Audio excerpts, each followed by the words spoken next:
Welcome to Taman Talks.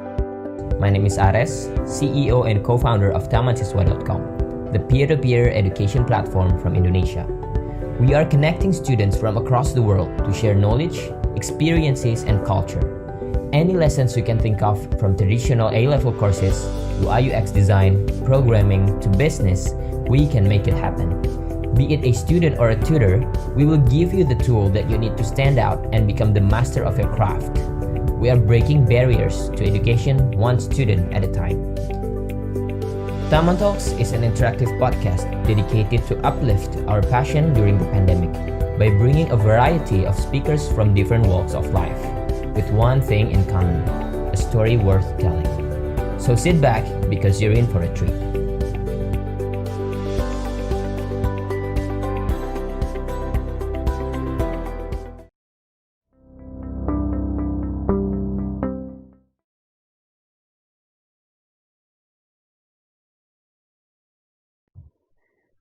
Halo semuanya.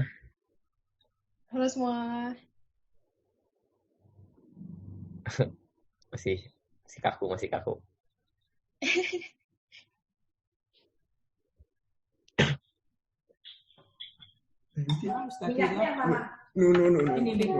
Malu-malu orang-orang.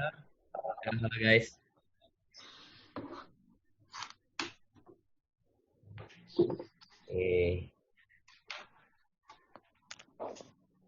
Di sini sudah ada. Halo dong, bersuara dong.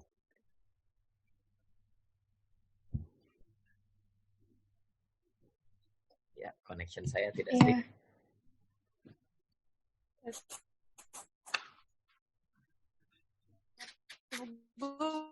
Bermasalah itu tuh, jadi agak susah bersuara. Oke, tidak apa-apa. Udah semua belum?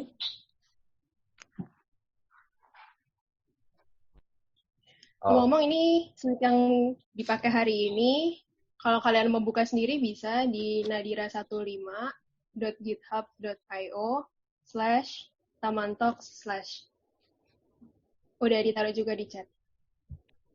Oke.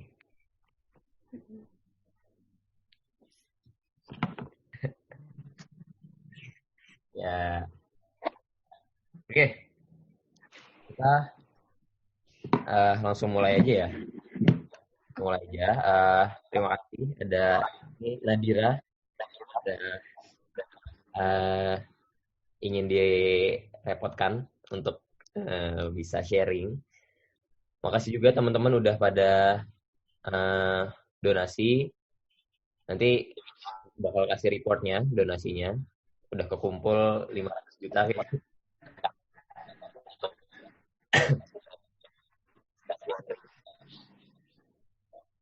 Wait.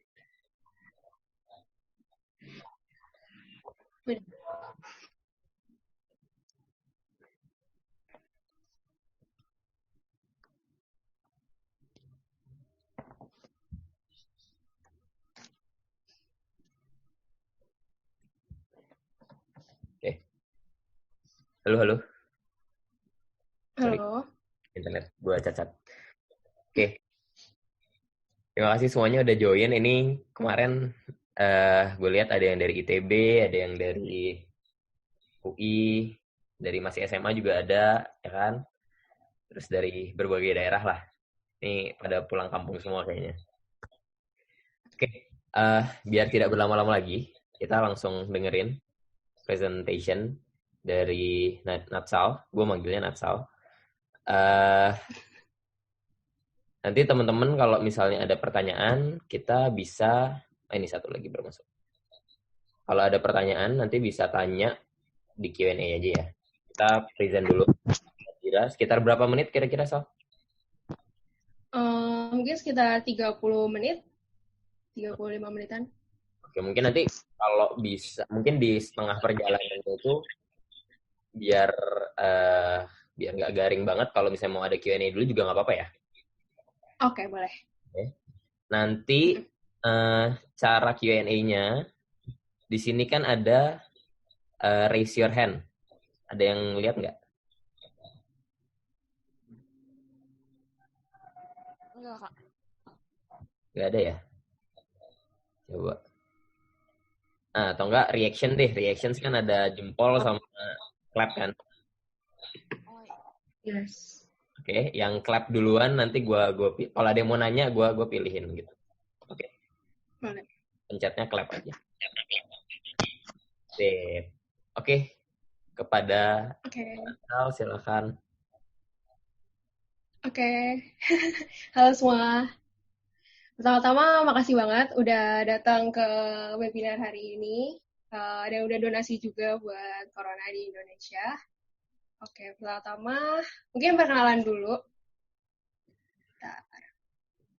Ya, jadi nama gue Nadira Salsabila, biasanya dipanggil Nadira, atau kadang-kadang dipanggil Natsal juga.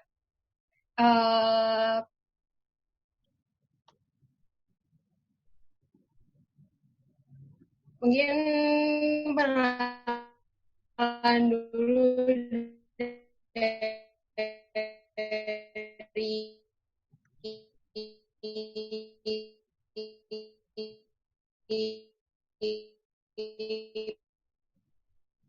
itu yang kayak bikin buat gimana cara ngajarin komputer buat jadi punya kecerdasan mirip kayak sama yang manusia punya kayak gitu. Wow. Dulu gue SMA-nya di Sumandoeho Taurin, dan waktu itu selama kuliah juga pernah exchange 1 semester ke University of Edinburgh. Itu ada di Inggris, di UK, di Scotland, lokasi tepatnya.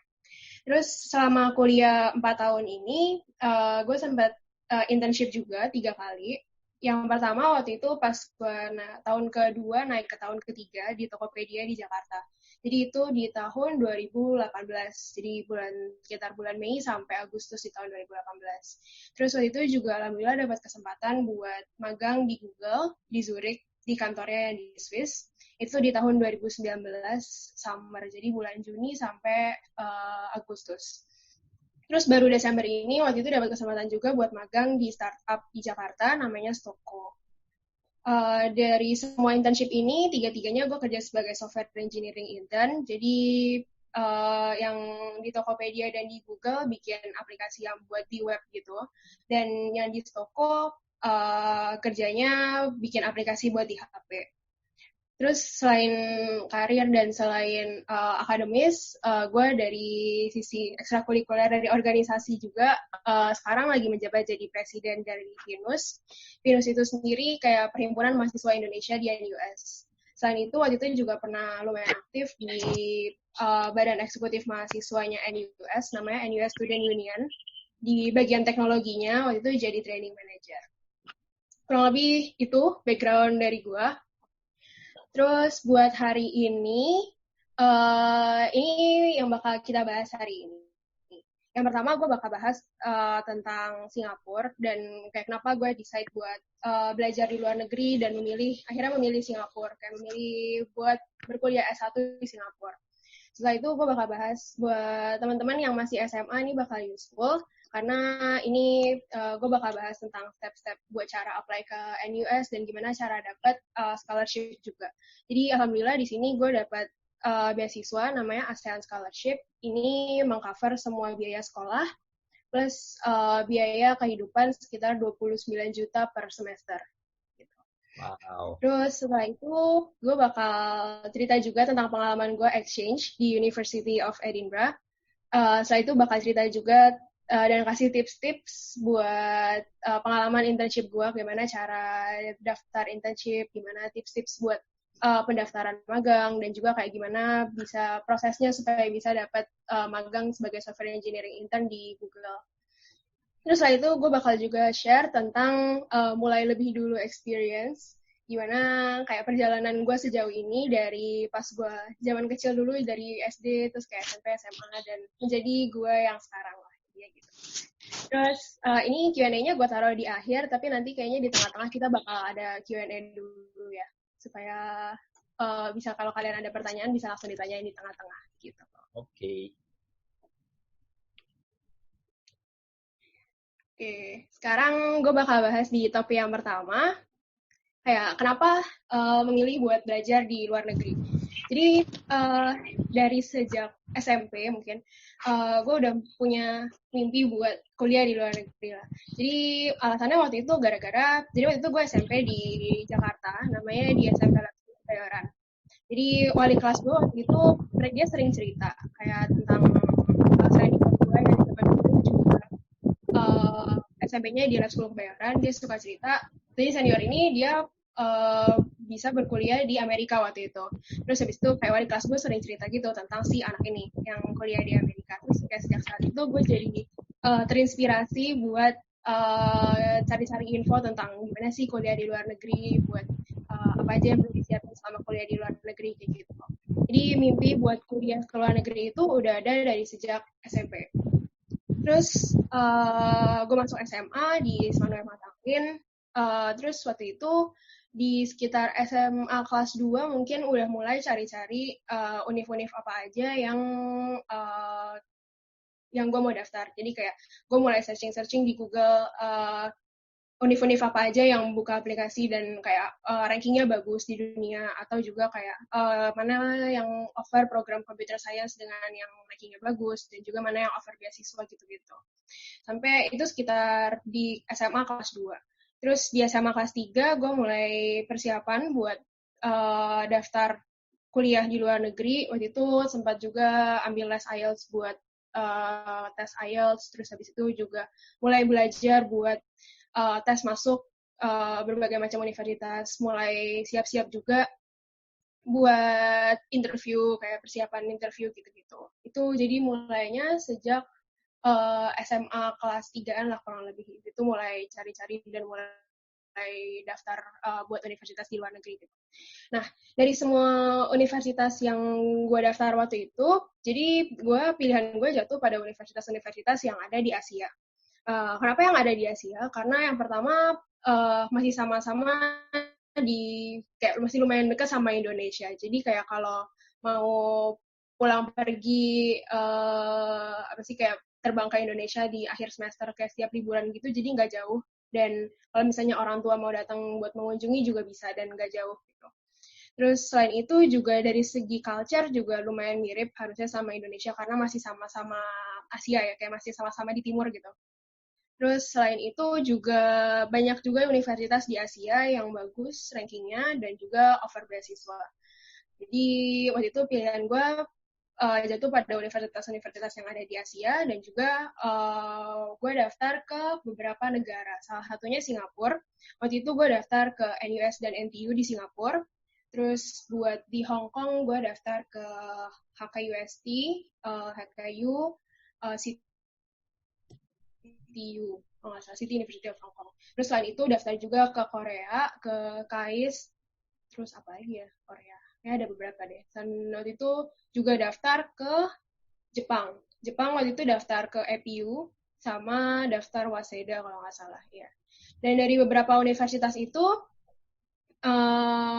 yang akhirnya diterima adalah NUS, terus EPU, dan salah satu universitas di Hong Kong, tapi gue lupa karena by the time udah terima pengumuman yang dari Hong Kong ini, gue udah dapat pengumuman NUS dan udah accept offernya gitu.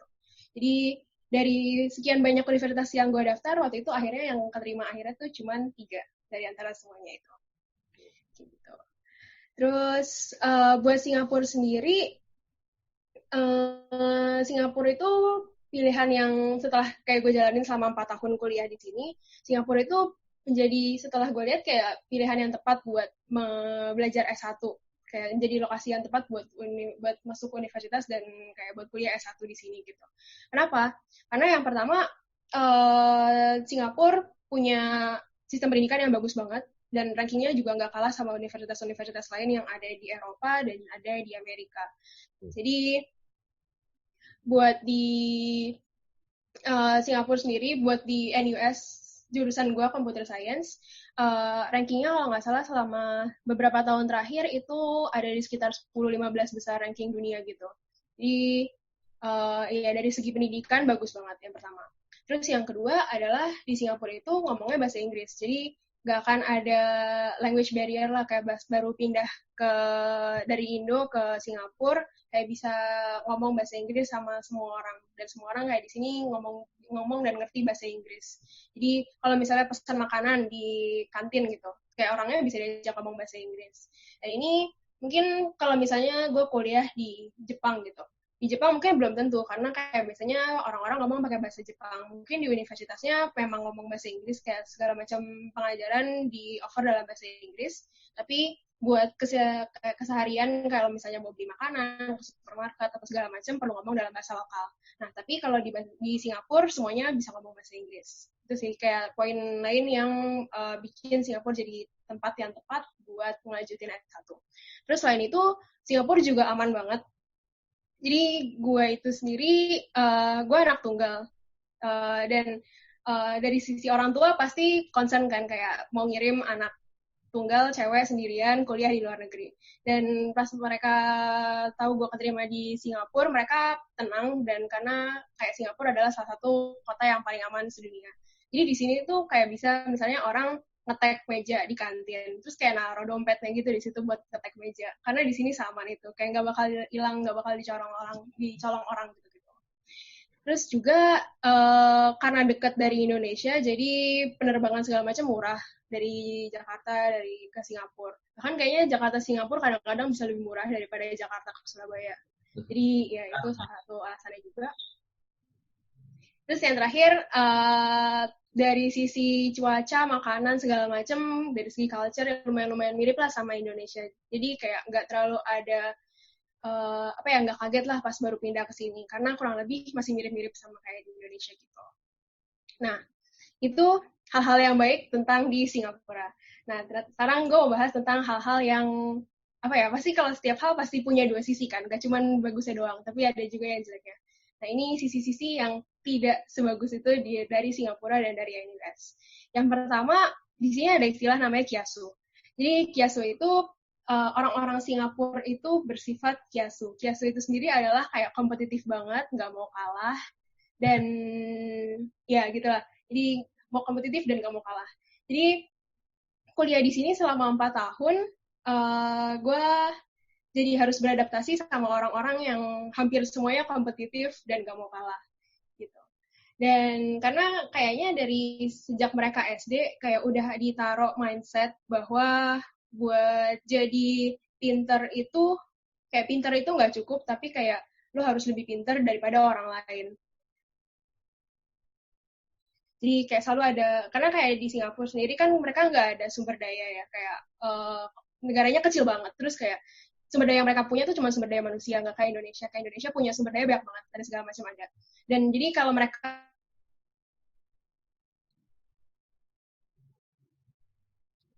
nggak nge-push manusianya buat jadi yang terbaik, kayak mereka orang Singapura jadi kiasu.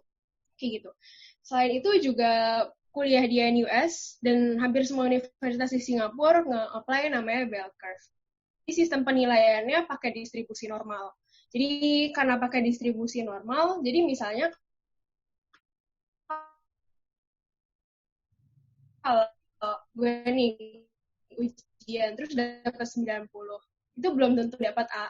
Bisa ini yang bikin orang-orang Singapura jadi kompetitif juga, karena buat jadi pinter itu nggak cukup, tapi harus selalu lebih pintar daripada orang lain, karena kayak nilai kita bakal di-compare sama nilai orang lain semuanya gitu.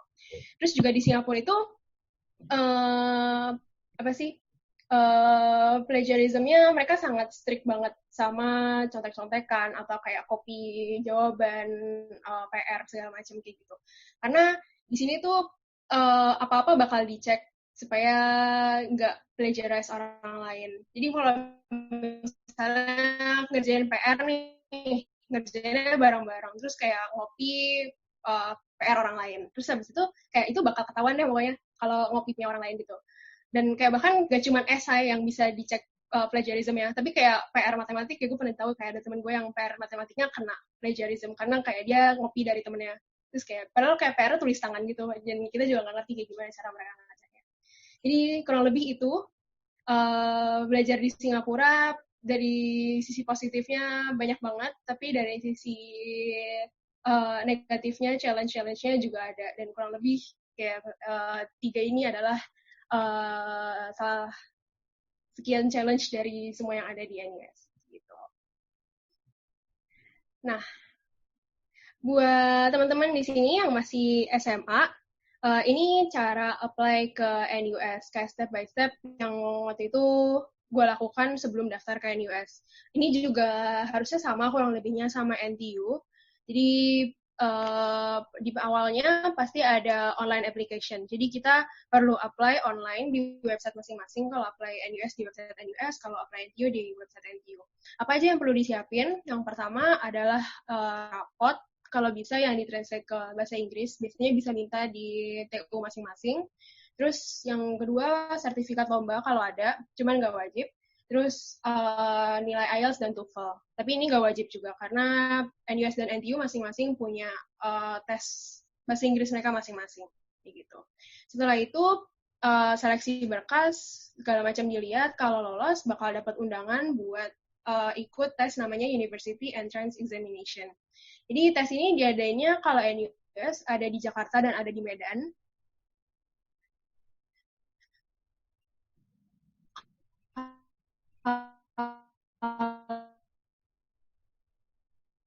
Bulan Januari sampai awal Februari setiap tahunnya. Dan materinya materi Cambridge A-Level punya Singapura. Jadi kayak Cambridge A-Level bahasa kayak A-levelnya punya Cambridge yang bahasa Inggris yang dari Inggris biasa, cuman versi lebih susahnya karena kayaknya di Singapura lebih lebih konsepnya lebih mendalam gitu, jadi agak lebih susah. Terus buat mata pelajaran yang diujikan sendiri tergantung jurusan yang pengen masuk. Jadi kalau zaman dulu aku daftarnya di jurusan Computer Science, jadi tes yang perlu aku ambil bahasa Inggris, matematik, dan fisika. Terus kalau misalnya pengen masuk jurusan biologi, jadi pasti perlu ngambil biologi, terus kayak matematik dan bahasa Inggris ini wajib juga perlu diambil, gitu.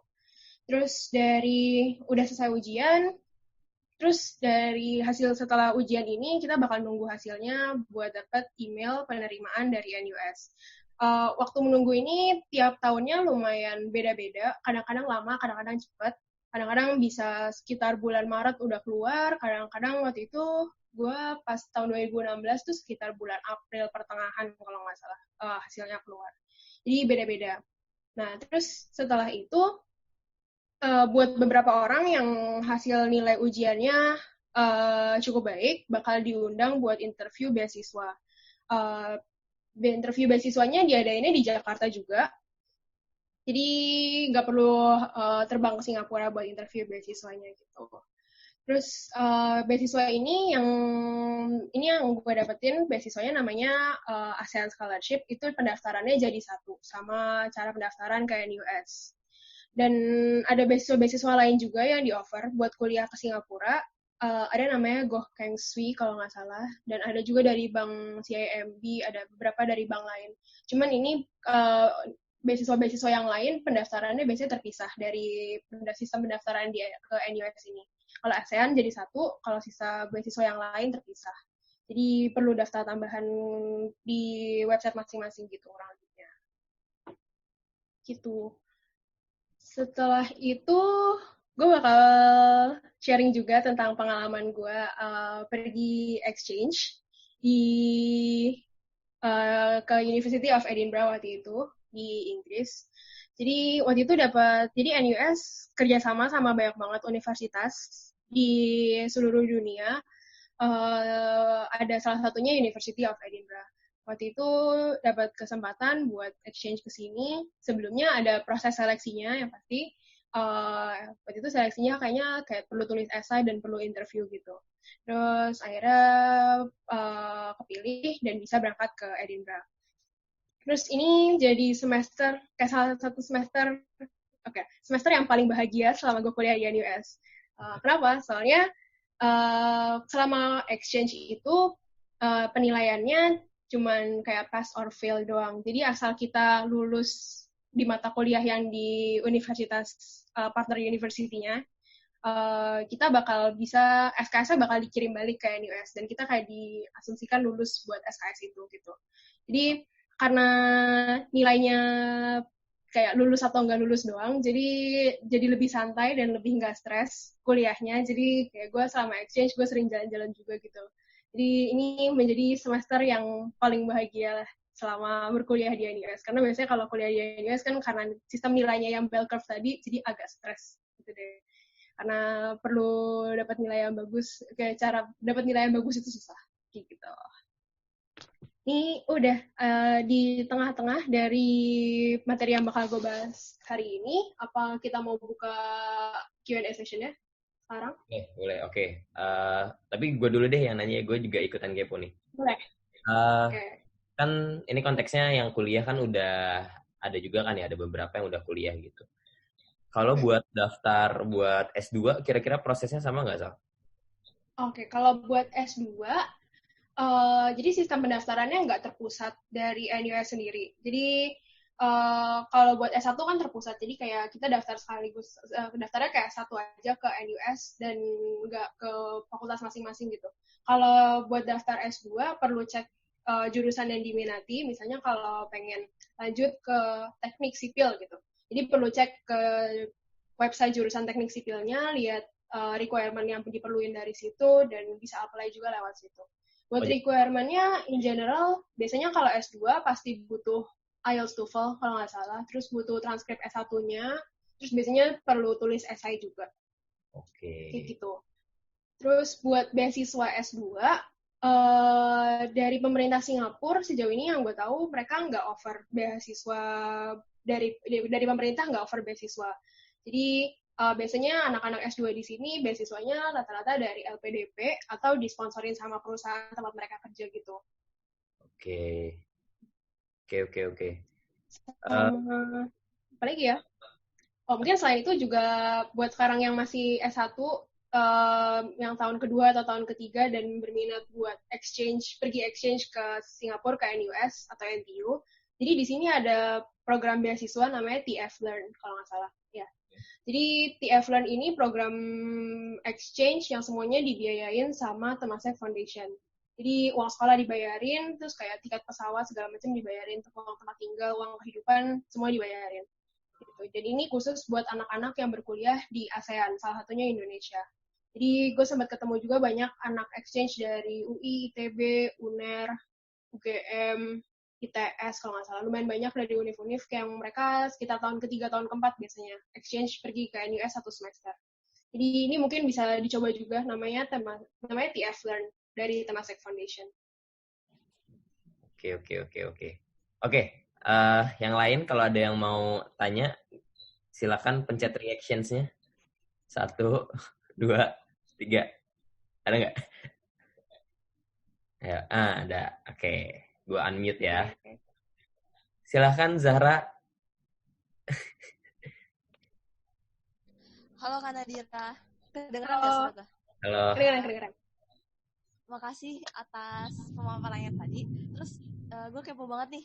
Kan emang Singapura tuh kompetitif banget nih. Gimana caranya lo survive di lingkungan yang kompetitif gitu. Sedangkan gue di UI aja tuh gue butuh peer dan kita sering ngerjain tugas bareng-bareng gitu loh. Dan itu di sana kan kalau ada sistem bell curve juga yang mana nilai itu bukan berdasarkan lo nilainya berapa, tapi itunya berapa kan sekitar lo nya berapa. Nah itu gimana caranya lo bisa survive di lingkungan yang kayak gitu? Thank you. Oke. Langsung gue jawab ya sekarang. Oke. Jadi gimana caranya survive? Oke, mungkin pas awal-awal masuk, pas gue semester 1, semester 2 lah. Ini awal-awal masih emang adaptasi, dan awal-awal emang lumayan kaget sama environment yang ada di sini. Cara belajarnya ternyata kayak orang-orangnya kayak gitu di sini. Dan awal-awal emang gue sering banget kayak curhat sama teman-teman SMA zaman dulu, curhat sama orang tua, dan ya sih yang penting kayak pas awal-awal baru pindah ke Singapura itu penting banget punya support system yang kuat. Jadi kalau misalnya kita ada apa-apa bisa ada orang lain yang buat cerita gitulah. Dan selain itu juga di sini ikatan mahasiswa Indonesia lumayan kuat. Jadi kayak gue lumayan dekat sama teman gue yang ambil jurusan computer science juga di sini. Dan biasanya kita ambil kelas sering bareng sih. Jadi kayak kalau ada tugas segala macem, jadi suka saling membantu gitu. Jadi kalau misalnya ada yang nggak ngerti, bisa saling tanya satu sama lain kayak gitu. Dan selain itu, tapi kayak dari anak Indonesia lain yang satu jurusan yang sama juga nggak gitu banyak. Kayak gue di sini, di jurusan gue cuman ada 5 orang dari Indonesia, dari satu angkatan itu sekitar 400-500-an ya. Dan ya karena lumayan dikit, jadi kita juga kayak gue banyak teman-teman dekat gue yang lain yang jurusannya beda-beda gitu. Jadi biasanya kita saling kayak saling curhatnya sama anak-anak dari jurusan lain lah, karena kayak merasa sama-sama anak di kayak perantauan gitu, jadi kayak masih sama-sama struggling di hal yang sama. Dan ya sih paling gitu. Jadi awal-awalnya gimana bisa survive karena beradaptasi dan kayak ya udah kayak udah masuk di sini, jadi dijalanin aja. Oke. Cukup terjawab, Zahra? Cukup. Cukup ya, oke. Ada lagi yang mau nanya? Satu lagi deh. Terus kita lanjut. Ada? Nggak ada? Oke, kalau gitu kita lanjut aja. Oke, lanjutkan. Oke, siap. Oke. Setelah ini, gue akan bahas tentang pengalaman internship. Jadi, ya, tadi gue udah mention juga, selama gue 4 tahun kuliah, pernah internship 3 kali. Yang pertama, di Tokopedia, itu yang foto yang di atas ini, 2 yang di atas. Ini gue bersama tim dari payment, ya. Jadi, di tim payment ini sendiri, kerjaannya kalau misalnya kalian buka aplikasi Tokopedia nih, terus kalian mau belanja. Terus setelah belanja, kan kalian perlu bayar. Dan pembayarannya kan ada banyak platform buat bayarnya. Bisa bayar pakai mobile banking, bisa bayar pakai e-banking, bisa bayar lewat Indomaret, Alfamart, segala macam gitu. Nah, biasanya yang memproses pembayaran ini kita, dan kita yang juga verify apakah seseorang kayak orang udah beneran bayar apa enggak, supaya barangnya bisa, kalau kita udah confirm duitnya udah kita terima, jadi sellernya bisa kirim barangnya ke usernya yang beli gitu. Jadi itu kurang lebih yang gue kerjain sama di Tokopedia. Terus yang foto yang 2 di kanan atas ini selama di Stoko. Jadi Stoko itu sendiri adalah perusahaan kayak startup yang fokusnya di food and beverage supply chain.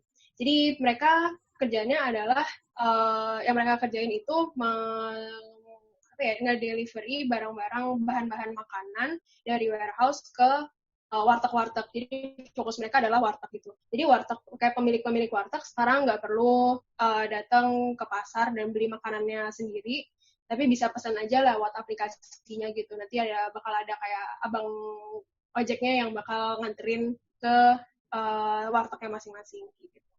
Pengalaman di Stoko ini lumayan menarik, karena ini pertama kalinya gue kerja di startup, dan benar-benar pengalaman yang baru.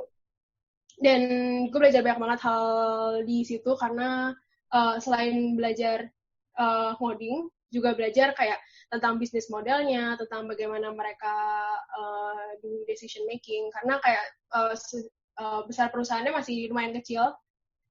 Jadi bisa belajar banyak lah, bisa tahu kayak gimana mereka cara decision making dan melakukan hal-hal yang lain yang selain kayak di luar kerjaan gue. Kayak gue bisa gampang nanya ke orang lain gitu. Bisa tahu perusahaannya secara lebih menyeluruh lah dibanding pas di Tokopedia dan sama di Google.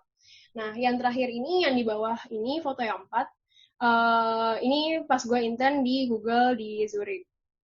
Jadi yang pertama ini fotonya pas lagi orientasi waktu itu. Ini ada sekitar 50 orang kayaknya, jadi selama summer itu yang intern di Zurich lumayan banyak, sekitar 250 orang. Dan yang masuk di hari yang sama kayak gue ada sekitar 50 orang, jadi lumayan banyak. Karena di Zurich itu sendiri, dia adalah kayak kantor teknologi, kayak kantor teknologinya Google yang paling besar se-Eropa. Jadi software engineer-nya ngumpul semua rata-rata di Zurich lah paling besarnya. Selain di Zurich, Google juga di Eropa ada di banyak banget negara, ada di Poland, ada di Inggris, ada di Ireland, ada di macam-macam lah, ada di Prancis, Jerman segala macam banyak ada. Terus yang kedua ini foto pas lagi summer intern summit, pas lagi summer intern summit. Jadi summer intern summit ini jadi Google bakal bayarin semua orang, semua anak intern dari semua kantor-kantor yang ada di Eropa buat terbang ke Zurich dan kayak ikut summit. Summit itu kayak kayak seminar-seminar gitulah. Acaranya selama 2 hari. Jadi acaranya diisi sama seminar-seminar, dan pada saat itu gue juga bisa kenalan sama orang-orang lain yang kerja, yang juga intern di Google tapi kantornya bukan di Zurich. Jadi dapat banyak teman-teman baru juga sama di situ. Terus yang ketiga ini foto di depan kantor Google Zurich, dan yang terakhir ini foto pas lagi intern summit itu. Jadi kayak lumayan ramai di sini, ini ada intern dari semua Eropa berarti. Mungkin kayaknya datang kayak sekitar 400 orang kali, jadi lumayan banyak. Nah, terus beberapa orang pernah nanya juga ke gue, kayak kenapa cepet banget cari intern dari tahun kedua naik tahun ketiga, kenapa udah pengen intern sih gitu.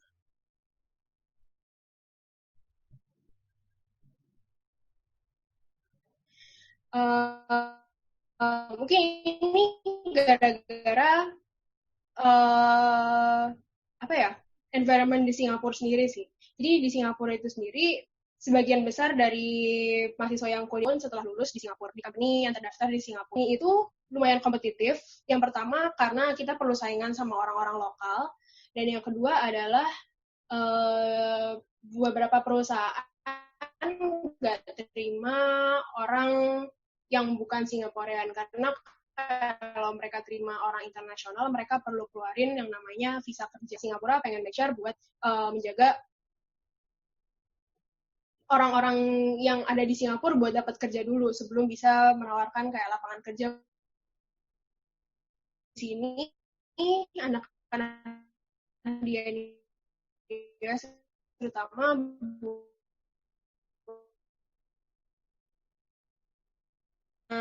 pengalaman dimudahkan nanti harapannya pas pengen daftar kerja full time sama di Singapura gitu. Jadi buat gue kuliah di sini kan beasiswa, tapi beasiswa ini tetap juga ada ikatan kerjanya yang 3 tahun tadi. Karena sebelum gue dapat beasiswa, kayak uang sekolahnya 100% nih, bakal dipotong sampai 50% dengan subsidi dari pemerintah. Nah, terus 50% lagi di-cover sama beasiswa.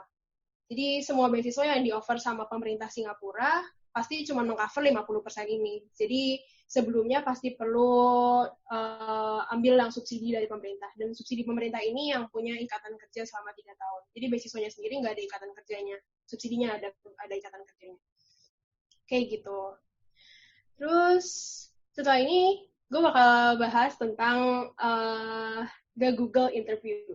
Jadi proses interview ini kadang-kadang beda-beda setiap region, cuman kurang lebih sama, tapi belum tentu persis sama gitu. Jadi ini yang gue bakal bahas sekarang berdasarkan pengalaman interview gue aja pas waktu itu daftar di Google Zurich. Jadi waktu itu kenapa banyak juga orang yang suka nanya kenapa internnya di Google Zurich sih, kenapa nggak di Google Singapura gitu. Karena waktu itu gue pas daftar, pas gue lagi pergi exchange di University of Edinburgh. Jadi waktu itu ada orang dari Google yang datang ke uni gue, terus gue diajak temen gue buat ikut semacam kayak career talk gitu dari Google. Terus gue ikut acaranya, dan di akhir acaranya ada kayak mereka kasih form gitu. Formnya kita bisa isi, dan kita bisa upload resume juga ke kita. Terus waktu itu gue kalau nggak keterima kayak ya udah nggak apa-apa. Kalau keterima ya udah, kayak kalau misalnya lanjut ke proses interviewnya ya udah mikirin ntar aja. Kayak udah pas daftar mindsetnya kayak gitu.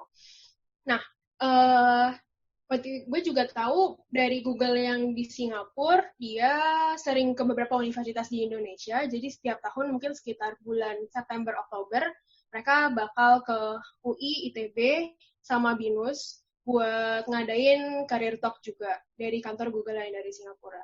Jadi buat teman-teman yang kuliah di UI atau kuliah di ITB dan tertarik pengen intern di Google, bisa tandain di kalender buat setiap sekitar bulan September Oktober bakal ada orang dari Google Singapura yang datang ke UI, ITB, dan BINUS.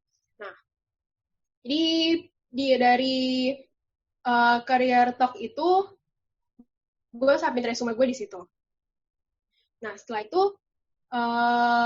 gue ternyata beberapa minggu setelah career talk-nya dihubungin sama salah satu recruiter.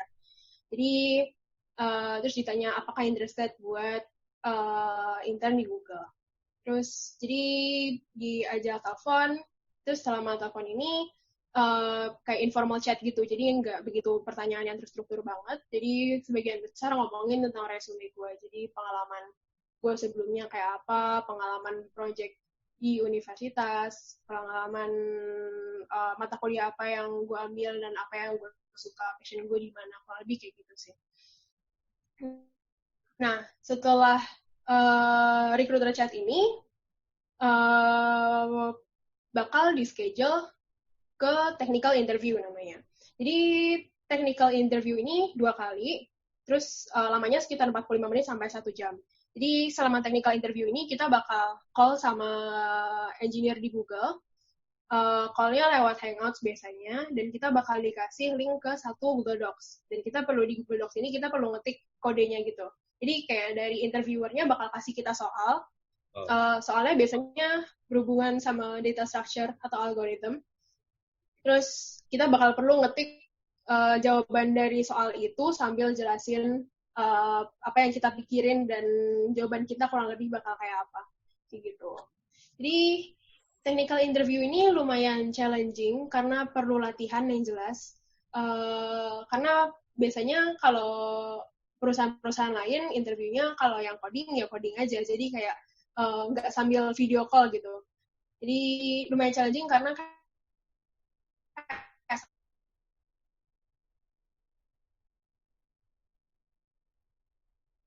sambil kita ngetik, kita juga perlu gitu. Waktu itu kayaknya yang interview gue orang dari Zurich deh, yang buat 2 kali interview pertama ini. Nah, setelah itu waktu itu dari hasil 2 kali interview gue ini, dari pihak hiring committee dari Google, mereka nggak bisa decide apakah mau accept atau mau reject gue. Jadi mereka decide buat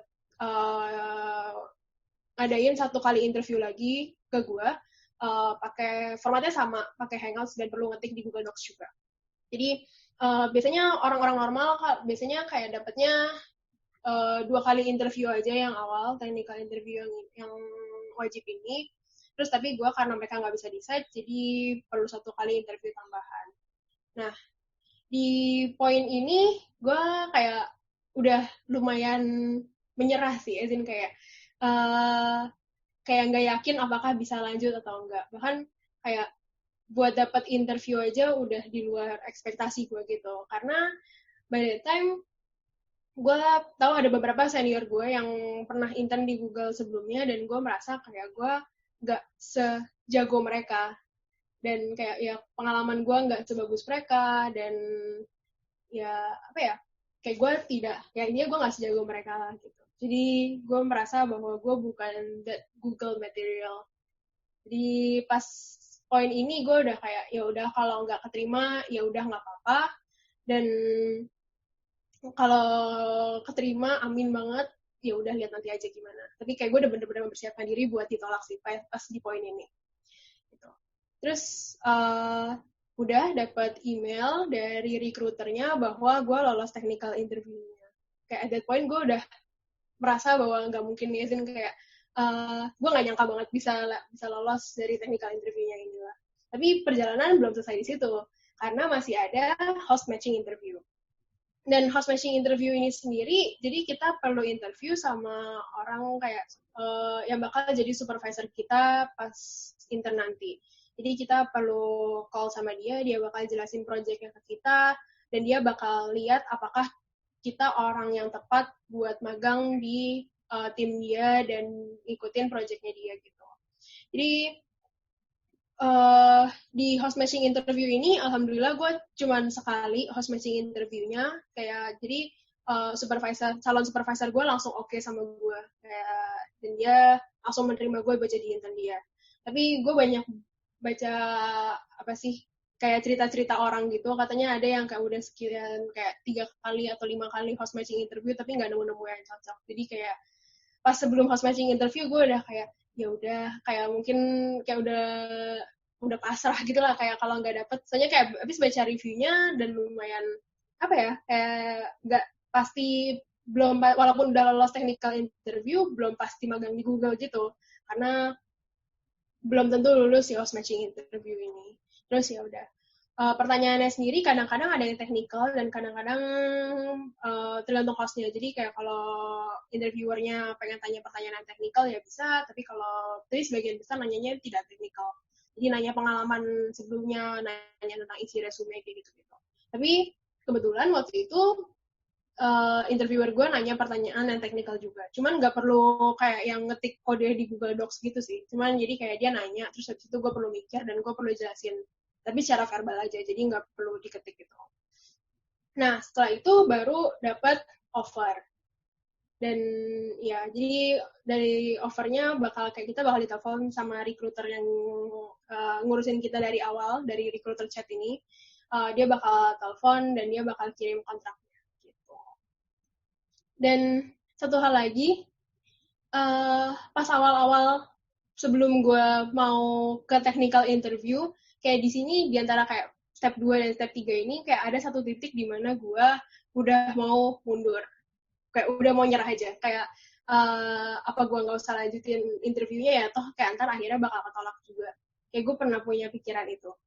Karena apa ya kayak di saat itu gue lagi exchange kan terus habis itu pas lagi exchange karena nggak dinilai kayak yang ditransfer kan SKS-nya doang jadi kayak nilainya nggak ikut ke transfer ke NUS jadi pada saat itu gue lagi beneran santai-santainya lah kayak di selama semester kayak gue nggak belajar sekeras itu kayak dibanding kalau lagi kuliah di semester normal di NUS jadi di situ lumayan santai dan kayak apa ya kayak gue di titik ini gue merasa kayak daripada gue buang-buang waktu interviewernya buat apa kayak buat apa ngelanjutin toh ujung-ujungnya bakal di reject juga gitu gue sempat punya pikiran itu di titik 2 menuju 3 ini tapi kayak gue ngomong ini ke teman-teman deket gue dan juga ngomong ke orang tua terus habis itu dari mereka semua bilang kayak ya udah kayak ikutin aja maksudnya kayak kalau kemungkinan terburuk yang bakal terjadi itu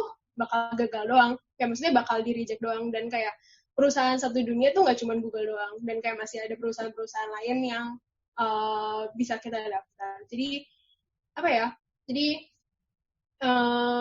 kayak why not dicoba aja gitu loh. Terus kayak pada saat itu gue mikir kayak ya udahlah ya. Ya coba aja kalau diterima ya alhamdulillah, kalau enggak ya udah. Jadi kayak mindset gue itu kayak nothing tulus. Kayak gitu.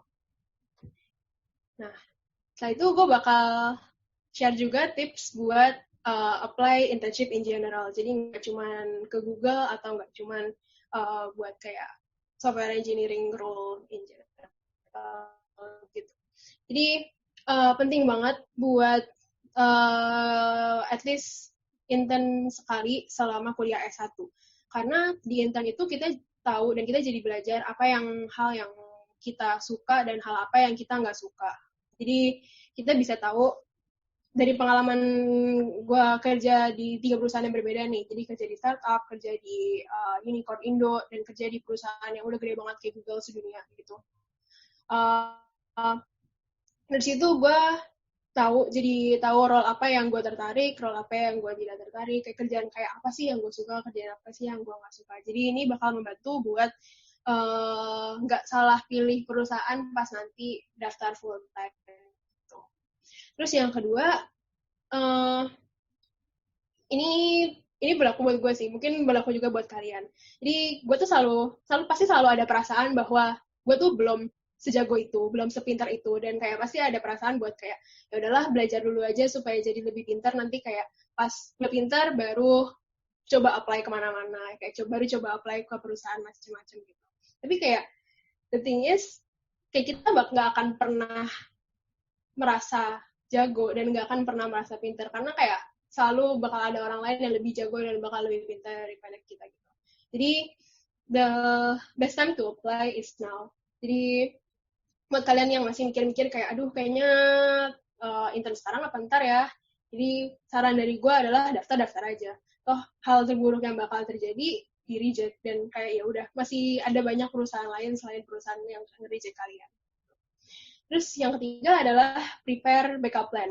Jadi sebelum gue daftar dan diterima di Tokopedia, which is intern pertama gue waktu itu, gue daftar ke sekitar lebih dari 25 perusahaan, mungkin sekitar 30.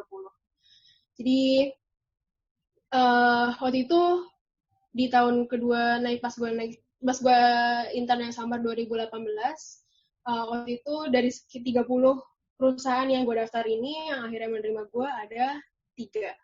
Jadi rate menerimanya adalah 1/10. Jadi ya prepare backup plan itu penting banget, dan jangan cuma apply ke satu perusahaan, tapi perlu juga apply ke banyak perusahaan. Terus yang keempat adalah sedih setelah di reject itu nggak apa-apa. Cuman jangan sampai hal ini membuat kalian jadi nggak apply ke perusahaan-perusahaan yang lain. Jadi gue ngomong ini dari pengalaman. Jadi pas gue tahun pertama naik ke tahun kedua, gue apply intern juga sebenarnya ke satu perusahaan. Terus gue nggak dapet. Dan di saat itu gue lumayan sedih. Dan soalnya kayak ada beberapa teman-teman gue di angkatan gue yang dapat kesempatan magang pas mereka tahun pertama naik tahun kedua. Terus kadang-kadang gue ya mau compare diri sama orang lain gitu lah, kayak aduh kok dia bisa, kok gue nggak bisa, kayak gitu.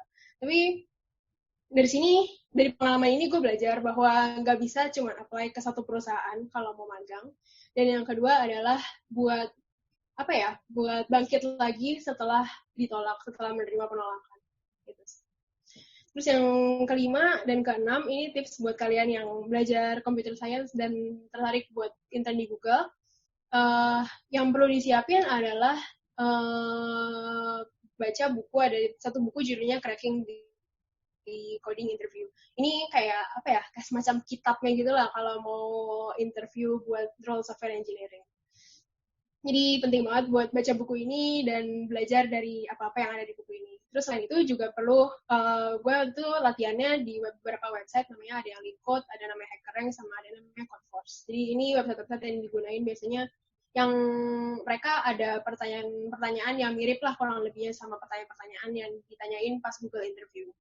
Terus yang terakhir, perlu latihan coding sambil jelasin pertanyaan di waktu yang sama. Dan ini bisa dilakuin sama kayak latihan interview bareng teman-teman kalian. Tuh. Nah, kita ada di poin yang terakhir, yaitu mulai lebih dulu experience. Oke, jadi bentar, mikir dulu. Mulai lebih dulu experience. Oke. Jadi banyak orang yang kadang-kadang bilang sama gue kayak, kok Nadira berhasil mulu sih? Kayak kapan gagalnya? Kayak Nadira nggak pernah gagal ya. Kok dia kayaknya berhasil mulu. Nah, the thing is, nggak ada yang namanya overnight success. Jadi gue lagi baca satu buku nih, judulnya Atomic Habits. Ini bukunya ditulis sama seseorang namanya James Clear. Jadi dia di awal-awal bukunya dia bilang kayak nggak ada yang namanya overnight success. Kenapa? Jadi kayak sebenarnya overnight success itu kayak hal yang udah diusahain dari zaman dulu, cuman sebenarnya selalu gagal, terus habis itu pas berhasil dilihat semua orang. Jadi kayak yang orang-orang di luar tahu itu adalah keberhasilannya aja. Tapi orang-orang nggak ada yang tahu kayak kegagalan-kegagalan yang sebelumnya ada sebelum kayak seseorang menjadi berhasil. Jadi buat nyambungin balik ke mulai lebih dulu experience. Jadi sejak kayak looking back, usaha gue selama ini kayak buat menjadi gue yang sekarang itu dibangun dari sejak gue SD. Jadi mulai dari kelas 4 SD kayak gue ikut les matematik gitu buat lomba matematik, namanya KPM, Klinik Pendidikan MIPA. Di sejak kelas 4 SD, gue dan orang tua gue setiap minggu, hari Sabtu, bakal pergi ke Bogor dan belajar matematik di situ. Dan kayak dari KPM ini gue belajar karena rasa ini buat lomba matematik, jadi dari mengikuti berbagai macam lomba matematik, gue belajar bahwa gimana caranya menerima kekalahan, gimana caranya bangkit dari kekalahan, dan kayak ya, dan ini bakal membentuk diri gue dan membantu gue buat bangkit dari kegagalan-kegagalan yang terjadi selanjutnya dalam hidup gue gitu. Nah, itu dari SD, gue les di KPM ini sampai akhir gue SMP, terus fast forward ke SMA. Di SMA sendiri, jadi pas gue SMA kelas 2, akhir, waktu itu gue ikut OSN, komputer, Olimpiade Sains Nasional.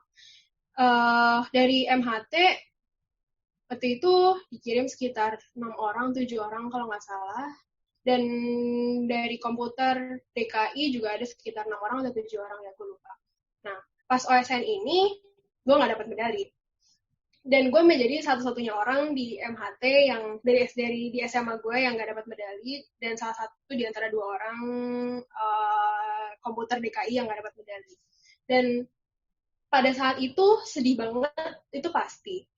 Cuman dari situ ya gue belajar menerima kekalahan dan berusaha bangkit lagi sih. Dan kayak looking back, pengalaman belajar komputer pas lagi SMA itu, kayak gue menyadari bahwa belajar kayak gue selama ini belajar komputer itu bukan cuma buat OSN, tapi ini juga berguna buat masa depan gue. Karena dari belajar komputer ini, gue jadi kenal sama beberapa senior-senior yang waktu itu ngajarin gue, yang mereka posisinya pernah OSN juga, dan kayak mereka menang OSN. Dan kayak gue mendapat inspirasi gitu lah dari mereka buat kuliah di jurusan computer science, dan juga buat kayak tahu juga, kayak dengar juga pengalaman dari mereka kerja sebagai software engineer itu kayak apa.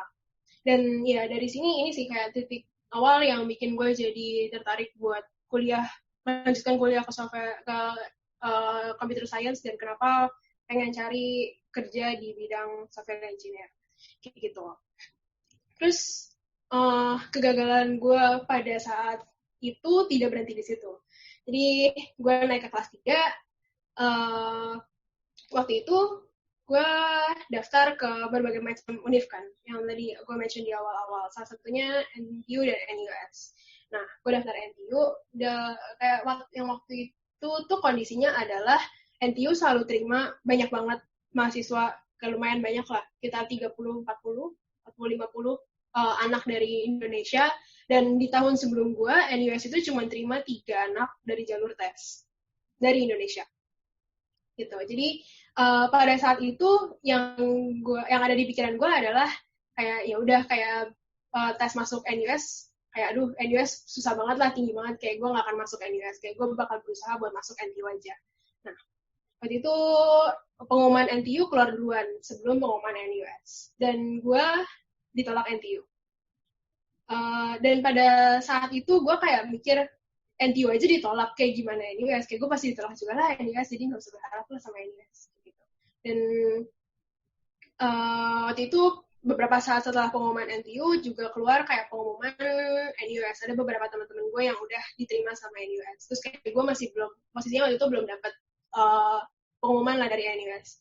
Jadi terus habis itu di saat itu gue mikir kayak, oh ya udah, mungkin ya udahlah, kayak NUS nggak dapat pengumuman di saat itu, ya pasti ditolak lah sama NUS. Dan mungkin belum terima surat penolakannya aja, cuman kayak orang-orang lain yang udah ada yang keterima, jadi gue nggak bakal terima lah. Ya udah. Jadi sejak di titik itu gue udah mulai perlahan-lahan melepas mimpi gue buat kuliah ke luar negeri.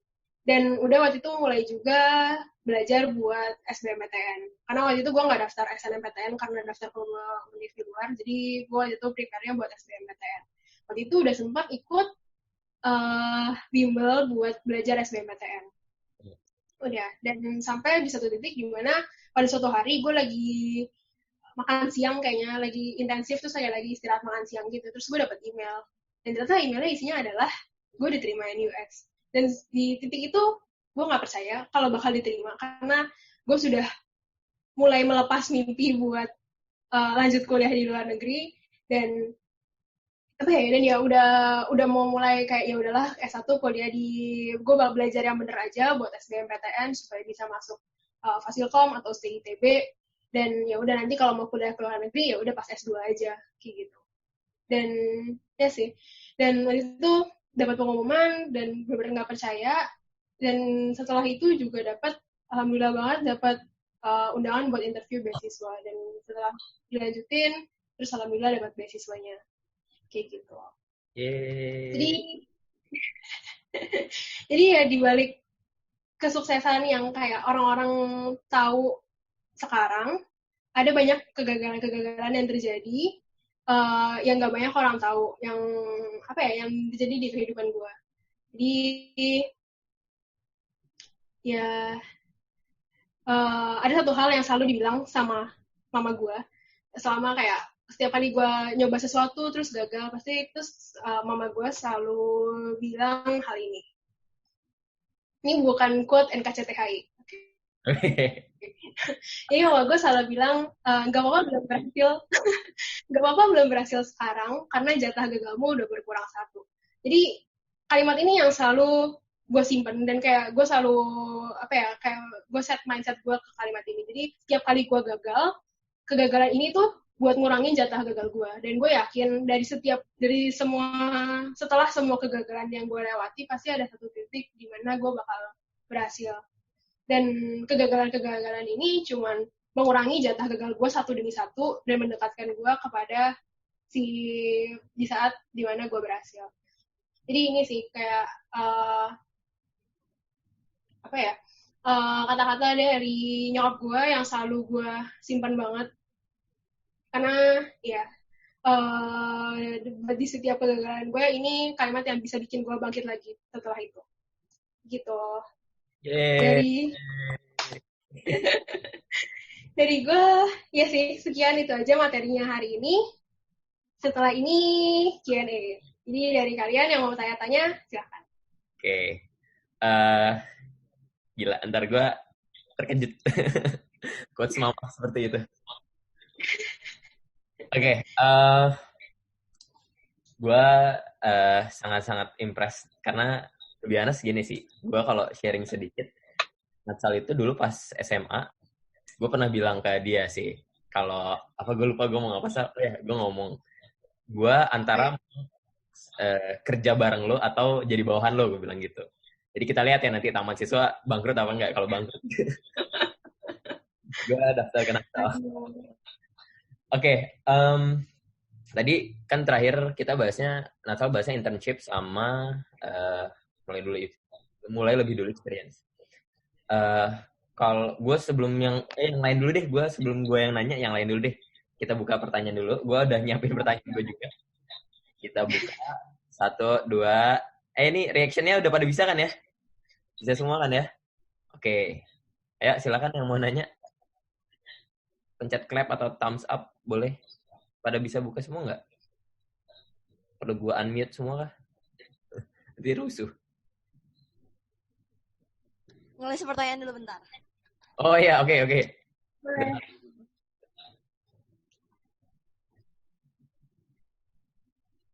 Oke, ini dari daerah mana aja, BTW? Coba gue tanya satu-satu nih. Takia dari mana, Takia? Wait, aku unmute dulu. Dari Tangerang, kuliah di ITB. Kemarin sempat ketemu kakak di forum SD. Oh, wow. Oke. Ketemu gue apa ketemu Natsal? Ketemu Oh, oke. Kak Ares waktu forum ketiga yang kemarin. Oh, oke. Wow. Oke, siapa lagi yang bisa ditanya ya? Ini Nadia Desratri mau ditanya nggak?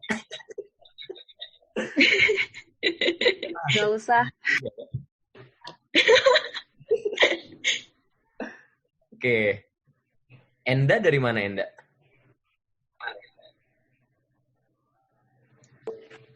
Dari Bandung, tapi kuliahnya di ITS. Oh, di ITS. Wah, jauh-jauh sekali ya. Keterimanya di sana. Merantau. Cara tadi belum cerita dari Apa? Dari mana Anda?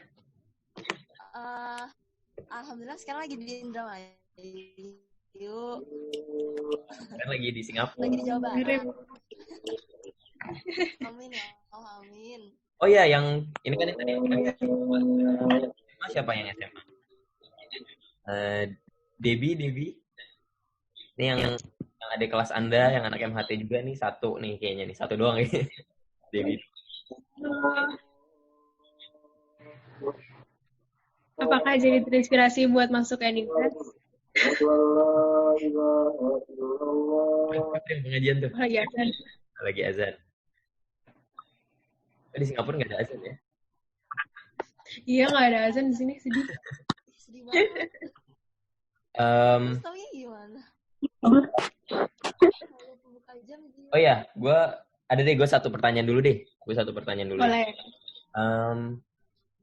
Ini biar konteksnya sama ya dengan keadaan sekarang.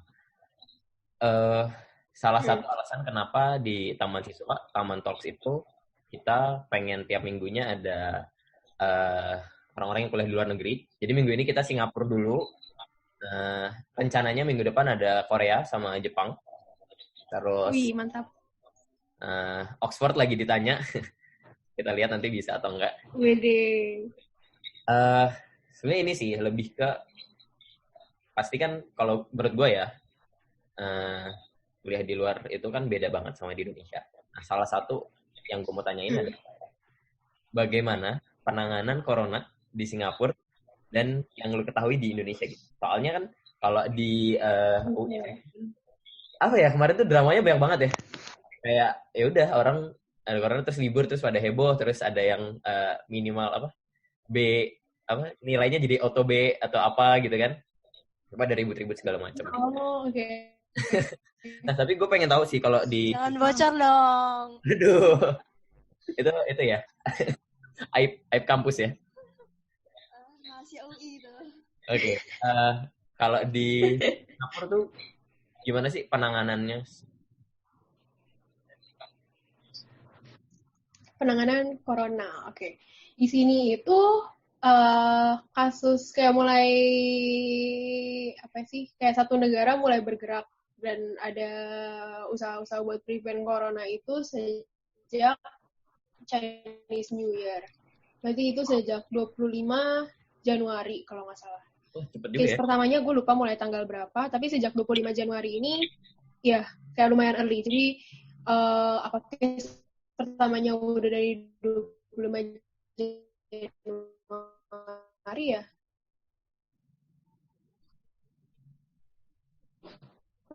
Pokoknya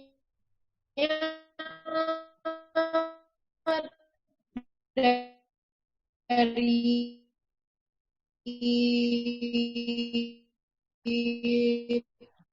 pas awal kayak sekitar 1 minggu 2 minggu awal itu nggak ada apa-apa yang terjadi. Kalau kuning itu mulai ada sesuatu hal yang terjadi cuma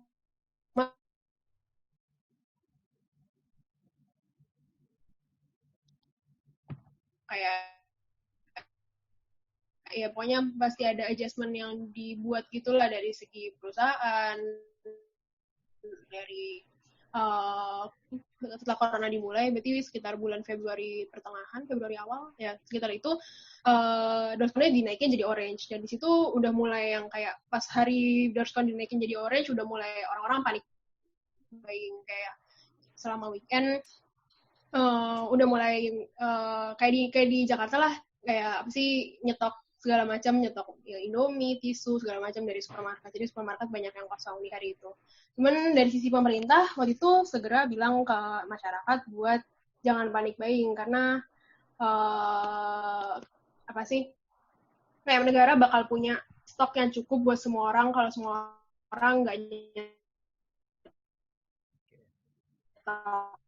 di rumah. Dan sejak saat itu terus jadi langsung normal lagi. Jadi panik buyingnya cuman kayak satu weekend doang. Hari Jumat terus kayak minggu dan setelahnya udah supermarket normal lagi itu.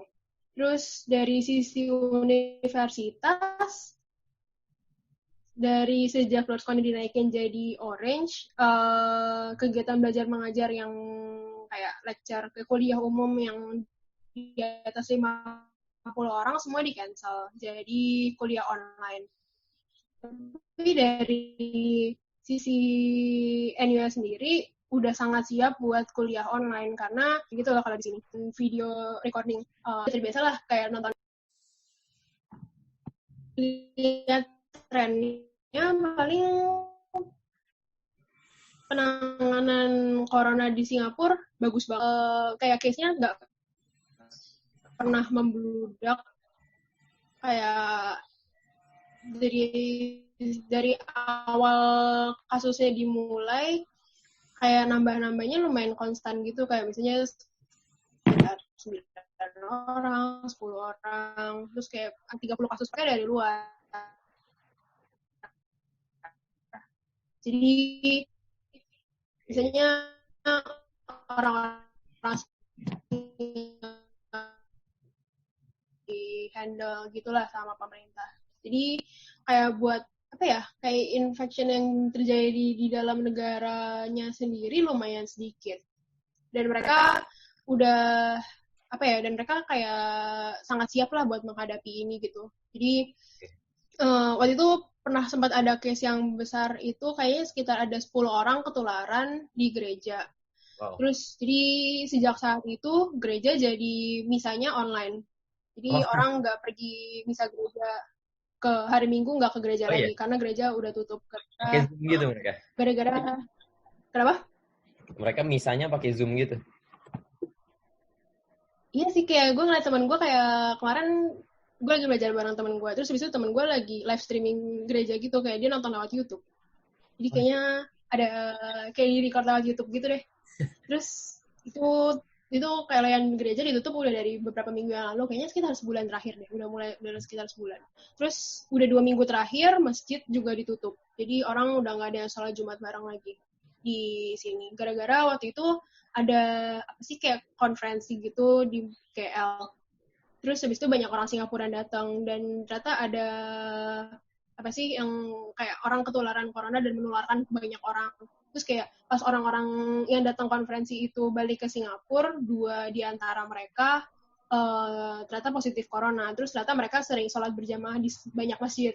Dan sejak saat itu jadi masjid ditutup gara-gara takut nge-infect orang lain dan buat kayak pokoknya karena mereka sering sholat berjamaah di banyak masjid gitu lah, kayak dia suka keliling gitu orangnya. Jadi kayak banyak masjid yang jadi dibersihin, dikasih di disinfect buat bersihin masjidnya gitu. Jadi ya sih. Dan sekarang apa ya, tapi belum ada kayak ajakan social distancing belum digalakan banget di Singapura karena keadaannya tidak separah itu kayaknya. Jadi kayak gue misalnya belajar di perpustakaan masih biasa aja, kayak orang-orang masih banyak yang belajar di perpus, masih banyak yang kayak kursi perpus tuh kayak selalu penuh gitu kalau siang-siang. Jadi orang-orang nggak terlalu social distancing lah, karena masih belum ada suruhan dari pemerintah buat melakukan hal itu sih. Gitu. Oke, berarti emang Singapura sendiri tuh udah ibaratnya udah mulai duluan juga sih ya buat prevent segala hal ini ya. Gila. Yeah. Singapura mendukung kita. Oke, ada yang mau nanya? Silakan. Dipencet reaction. Oh, oke, Enda, silakan. Wait. Sudah bisa suaranya? Oke, silakan Enda. Aku mau nanya yang ada 2 pertanyaan. Yang pertama tuh internship-nya itu berapa lama tiap-tiap internship-nya? Terus sama yang kan tadi di awal tuh bilang kayak pas daftar tuh kan itu kayak biasa banget. Nah, itu esai yang diminta tuh biasanya lebih kayak ke motivation letter atau study plan gitu. Terus tips-tips nulisnya gimana? Oke. Gitu. Oke. Yang pertanyaan pertama buat magang lamanya berapa lama? Jadi buat yang summer, Tokopedia dan Google itu Tokopedia lumayan lama sih, kayak 3,5 bulan, hampir 4 bulan gitu. 15 minggu apa? Ya, 15 minggu magangnya pas di Tokopedia. Terus pas di Google 13 minggu. Jadi 3 bulan lebih ya. Terus pas di Stoko karena winter jadi waktunya lumayan pendek. Jadi waktu itu 7 minggu. Hampir ya 7 minggu bener. 1,5 bulan lebih dikit lah gitu. Terus rata-rata kalau perusahaan-perusahaan kalau carinya internship yang summer kayak buat ngisi liburan gitu, biasanya sekitar 3 bulanan sih. Ada. Biasanya mereka pasti offer internship sekitar ya 12 minggu, 13 minggu. Kadang-kadang ada yang offer 10 minggu juga. Jadi range-nya antara 10 sampai 13 minggu lah rata-rata. Kalau buat yang tertarik buat cari magang di liburan kayak kenaikan tingkat antara kayak sekitar summer gitu berarti. Gitu. Terus yang pertanyaan kedua tadi motivation letter ya, kayak nulis esainya kayak apa dan prepare-nya apa.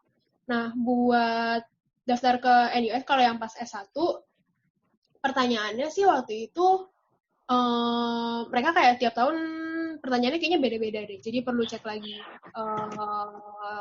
tentang kayak pertanyaan esainya apa. Terus waktu itu kalau nggak salah pertanyaannya adalah kayak kenapa pengen belajar di NUS dan apa ya? Ya kayaknya kenapa kamu adalah kandidat yang baik buat NUS gitu. Pertanyaannya kayak gitu kurang lebih. Tapi kayak buat kalau misalnya buat apply S2 paling perlu cek lagi sih kayak tentang pertanyaannya apa-apa aja yang bakal ditanyain. Dan biasanya pertanyaannya bakal mulai dirilis pas registration window-nya buka. Jadi setiap tahun bisa jadi beda-beda. Terus tipsnya paling kalau mau lihat contoh esai-esai bagus ada di Indonesia Mengglobal. Jadi Indonesia Mengglobal ini kayak satu organisasi gitu yang dibuka sama anak Stanford kalau nggak salah pas beberapa tahun yang lama, kayak ya udah lama gitulah. Dan di Indonesia Mengglobal ini banyak orang yang suka share tips-tips berkuliah ke luar negeri, kayak tips kerja di luar negeri, terus gimana cara nulis esai yang bagus buat berbagai macam bidang studi gitu-gitu. Jadi waktu itu zaman dulu sih, gue juga lihat beberapa contoh esai dari Indonesia Mengglobal. Kayak gitu. Ya, mau nanya apa ya? Cukup menjawab nggak? Boleh. Tadi yang nanya? Oke, bentar. Tadi gue kepikiran sesuatu. Oke. Apakah terjawab? Ya, sudah terjawab. Terima kasih. Oke. Ya. Oke, ada lagi yang mau nanya lagi? Silakan. Takia, silakan. Takia dulu deh. Oke. Terima kasih atas kesempatannya, Kak. Jadi, aku punya 2 pertanyaan di sini. Yang pertama, untuk internship di Google, itu apa khusus untuk posisi software engineer atau ada posisi lainnya? Dan apakah jurusannya itu harus berhubungan dengan posisi yang dilamar? Terus yang kedua, plan Kakak setelah ini apa aja? Oke, makasih, Kak. Oke, jadi pertanyaan yang pertama, internship di Google, apakah software engineer aja? Enggak. Karena di sini ada temenku juga yang waktu itu pernah intern di bidang kayak business development gitu deh, di kantor Google yang di Singapura. Jadi Google sendiri nggak cuma offer internship jadi software engineer doang, tapi juga ada yang bisnis, ada yang HR, ada yang product manager, macam-macam sih. Jadi bisa opportunity-nya masing-masing bisa dilihat sendiri di website-nya Google. Mereka di situ bakal list lengkap kayak yang tahun itu dibuka buat posisi apa aja gitu.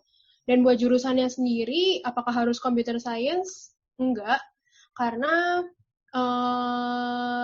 asal bisa kalau misalnya bukan jurusannya bukan computer science tapi bisa lolos interviewnya bakal bisa tetap intern di Google sebagai software engineer. Dan kalau buat bidang-bidang yang lain, waktu itu temanku yang yang intern bisnis di Google Singapura, dia jurusannya teknik industri. Jadi dia jurusannya bahkan bukan bisnis. Kayak dia jurusannya teknik industri dan bisa dapat kesempatan juga buat intern di Google. Jadi asal bisa lolos seleksinya, bakal bisa intern di posisi itu. Kayak gitu. Jadi tidak harus daftar posisi yang sesuai sama program studi gitu deh. Terus yang kedua, plan setelah ini apa? Plan setelah ini mungkin bakal nyelesain ikatan kerja dulu 3 tahun di Singapura, jadi bakal kerja 3 tahun atau lebih di perusahaan yang ada di Singapura. Setelah itu ada plan buat lanjut S2 sih, pengen lanjut S2. Pengennya sih di Eropa, tapi masih belum tahu gimana. Masih mimpi aja dulu. Amin. Semoga terwujud. Mimpi aja dulu. Mimpi aja dulu ya. Terus setelah itu, setelah lanjut S2 mungkin belum tahu sih, belum plan. Mungkin bakal lanjut kerja, mencari kerja di sana, atau mungkin balik ke Singapura, atau balik ke Indo. Tapi kalau long term, kayak 10-15 tahun dari sekarang, bakal balik ke Indo sih. Gitu. Oke. Ada lagi? Zahra tadi yang mau nanya ya? Ya. Oke, bentar. Makasih ya, Kak. Oh ya, kalau misalkan nanti ada pertanyaan-pertanyaan lagi, bisa nanya lewat mana ya, Kak? Boleh nanya lewat Stack Overflow kali. Stack Overflow. Aduh, lewat DM IG boleh deh. Soalnya WhatsApp-nya nomor Singapura. Oke. Jadi boleh lewat DM IG.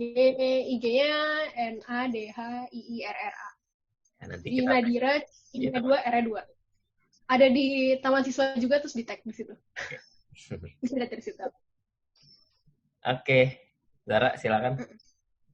Oke, mau nanya nih Kak.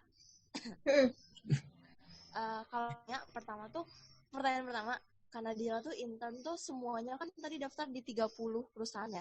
Itu tuh semua itu rata-rata ngambil intern lewat website perusahaan atau dari mana aja ya kalau boleh tahu. Itu yang pertama.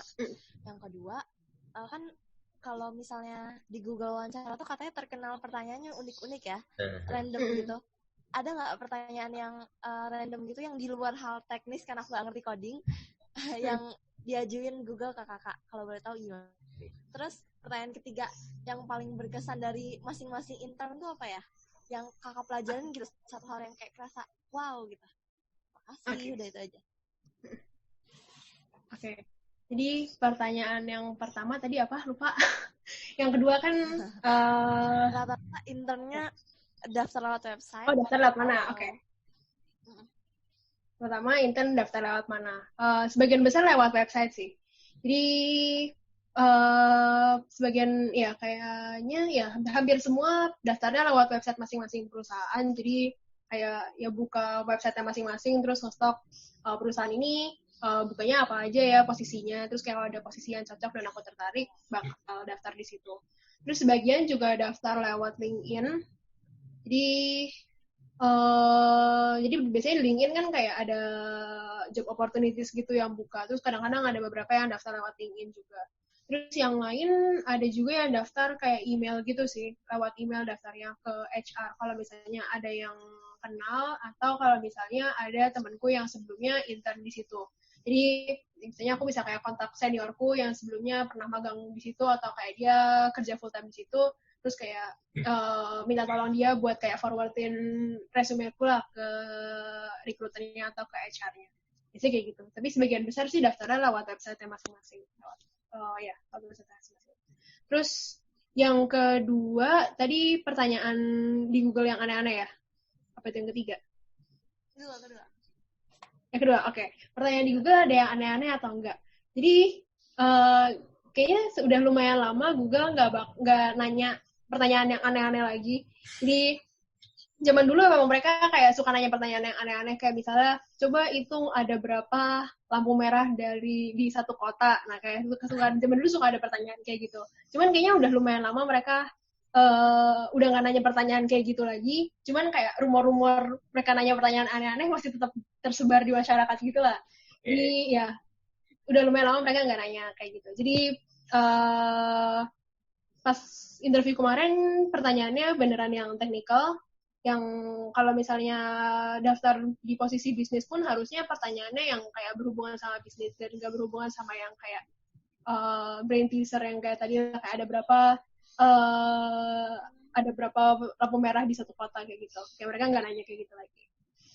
Terus yang ketiga itu ya pengalaman yang menarik di setiap internship. Oke, coba bentar ingat-ingat dulu. Yang pertama pas di Tokopedia. Jadi itu pengalaman internship pertamaku. Waktu itu pengalaman menariknya adalah dapat tim yang baik banget. Jadi dapat orang kayak supervisor yang sabar banget buat ngajarin. Karena waktu itu aku masih tahun kedua naik tahun ketiga, belum pernah punya pengalaman kerja sama sekali. Dan ya dapat timnya yang baik banget lah dan sabar buat ngajarin segala hal kayak gimana cara nulis kode yang bagus, gimana cara ngikutin kayak aturan-aturan yang buat nulis code yang ada di Tokopedia kayak gitu. Dan satu hal yang menarik juga waktu itu waktu itu aku bikin sesuatu feature gitu. Terus feature-nya ini dipakai pas lagi waktu itu kalau nggak salah Tokopedia kayaknya itu lagi puasa deh. Jadi di bulan puasa itu Tokopedia ada semacam flash sale. Jadi kayak mereka ada diskon gede-gedean gitu pas tahun 2018, pas puasa tahun 2018, dan jumlah penjualan dan pembelian di Tokopedia tuh melonjak tinggi banget. Jadi kayak penjualan selama 1 hari pas lagi flash sale itu lebih tinggi daripada jumlah penjualan total Tokopedia selama 5 tahun awal kalau nggak salah. Wow. Waktu itu kayak gitu. Di hari itu, pas itu kejadiannya pas gue lagi intern. Dan pada hari itu feature gue dipakai sama orang internal Tokopedia buat memudahkan pekerjaan mereka. Dan kayak waktu itu kayaknya supervisor gue bilang kayak, oh ya kemarin gue pakai feature yang lu bikin, dan itu membantu gue pas lagi ada flash sale itu. Kayak dia bilang makasih ya gitu. Terus kayak itu gue kayak, wah fiturku terpakai kayak benar-benar apa yang gue bikin benar-benar bisa digunakan dan bisa mengimpact orang banyak gitu loh. Itu sih satu hal yang menarik pas gue intern di Tokped. Gitu. Terus yang kedua Google, itu kayak mimpi yang menjadi nyata. Jadi lagi hujan jadi gue nutup jendela dulu. Oke. Jadi Google tuh ya mimpi yang menjadi nyata lah. Jadi kayak semua hal yang gue kerjakan di sana kayak ya sih paling yang menarik banget adalah apa yang gue kerjain bisa mengimpact banyak banget pengguna. Dan karena waktu itu feature yang gue bikin ke-integrate sama Google Search Page. Jadi kayak somewhere kalau orang buka kayak Google Search Page ada sesuatu hal yang gue kerjakan di situ. Dan itu kayak gue merasa keren aja karena kayak sesuatu hal yang gue kerjakan bisa dilihat sama banyak banget orang kayak jutaan manusia gitu. Terus selain itu pengalaman intern di Google bahagia dan senang karena ada banyak banget fasilitas yang bisa digunakan gitulah, kayak ada gym gratis, makan pagi siang malam gratis. Wow. Terus ada pantry yang isinya semua makanan kayak semua snack ada di situ, kayak ada kayak minuman berbagai macam jenis, kayak ada keripik-keripik kayak Lay's atau segala macam gitu ada. Dan itu kayak tinggal masuk ke pantry terus kayak tinggal ambil doang gitu.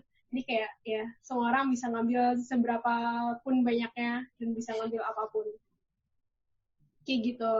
Terus satu lagi yang menarik adalah karena itu sih kayak itu satu pengalaman kayak kerja di negara orang yang lumayan jauh. Kayak sebelumnya kan gue internnya di Indo, terus kayak gue kuliahnya di Singapura. Jadi kurang lebih masih sama-sama di Asia gitu lah. Dan pada saat itu pas gue intern di Google, satu tim gue orangnya beda-beda, dari negara beda-beda gitu. Kayak supervisor gue dari mana ya? Dari Ceko. Terus orang di tim gue ada yang dari Polandia, ada dari Jerman, ada dari Swiss, ada dari Inggris, ada dari Prancis, ada Romania, banyak deh. Kayak banyak banget, kayak semua sangat, ada orang Rusia juga, ada orang Bulgaria, pokoknya kayak timnya benar-benar diverse. Jadi kayak semua orang bakal ngomong bahasa Inggris karena kayak mereka berasal dari negara yang beda-beda, jadi jangan takut buat, aduh nanti nggak ngerti mereka ngomongin apa atau kayak merasa terkucilkan karena mereka ngomongnya kita nggak ngerti, karena kayak semua orang bakal ngomong bahasa Inggris jadi bakal ngerti gitu. Terus paling sama itu sih satu lagi di Google tuh gue merasa jadi walaupun gue orang Asia dan gue harusnya menjadi orang yang kayak minoritas banget, tapi gue tetap merasa terinclude sama semua hal gitu loh. Kayak gue nggak pernah merasa terkucilkan karena misalnya pakai kerudung, atau gue nggak pernah merasa terkucilkan karena misalnya kayak gue nggak minum alkohol dan gue nggak makan babi kayak gitu. Jadi kalau dari makanan sendiri pasti ada. Jadi kayak di kantin tempat makannya di Google pasti ada tulisannya kayak gitu, kayak ingredientsnya makanannya isinya apa aja, kayak apa ada babi atau enggak. Jadi kayak gue bisa pilih makanan yang nggak ada babinya lah dan kayak nggak ada alkoholnya gitu. Terus dari misalnya kalau tim gue lagi kumpul-kumpul terus kayak misalnya sebagian minum, terus kayak gue kayak gue mereka bakal biasa aja kalau gue nggak minum, dan kayak mereka tetap menginclude gue kalau lagi ngobrol-ngobrol gitu lah. Jadi itu sih yang kayak gue suka banget dari situ, karena gue tidak merasa menjadi minoritas walaupun kayak gue bukan orang Eropa, gue orang Asia, gue pakai kerudung dan segala macam kayak gitu. Terus yang terakhir Stoko. Jadi Stoko ini gue senang banget intern di Stoko karena pengalaman baru yang jelas. Karena ya pengalaman baru kerja di startup, karena sebelumnya kerja di perusahaan yang gede-gede gitu kan. Jadi kalau kerja di startup tuh jadi lebih tahu bisnisnya lebih secara menyeluruh gitu. Jadi lebih tahu nggak cuma di divisi gue doang yang gue kerjakan, tapi juga tahu dari semua hal. Terus waktu itu sempat juga pas selama intern kayak melihat bagaimana aplikasi yang gue bikin di tes ke usernya gitu. Jadi kayak gue beneran bisa lihat yang gue kerjain aplikasinya beneran dipakai sama penggunanya gitu lah. Itu satu hal yang menarik juga. Selain itu timnya juga baik banget dan ya orang-orangnya baik dan sangat welcome sama gue, dan ya sih kayak pengalaman baru yang menarik aja intern di startup. Dan ya buat kalian yang masih bingung mau intern di kayak perusahaan gede atau perusahaan di startup, coba aja dua-duanya. Itu sih kurang lebihnya. Zahra udah terjawab semua tadi ya? Jawab. Oke. Sebetulnya tadi gue juga mau nanya pertanyaan yang sama sih sama Zahra terkait magang itu gimana. Cuma variabel yang gue ingin tanyakan sebetulnya fee-nya sebetulnya.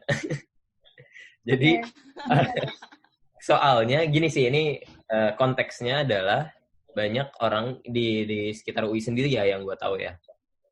Itu orang rela buat magang tapi nggak digaji gitu.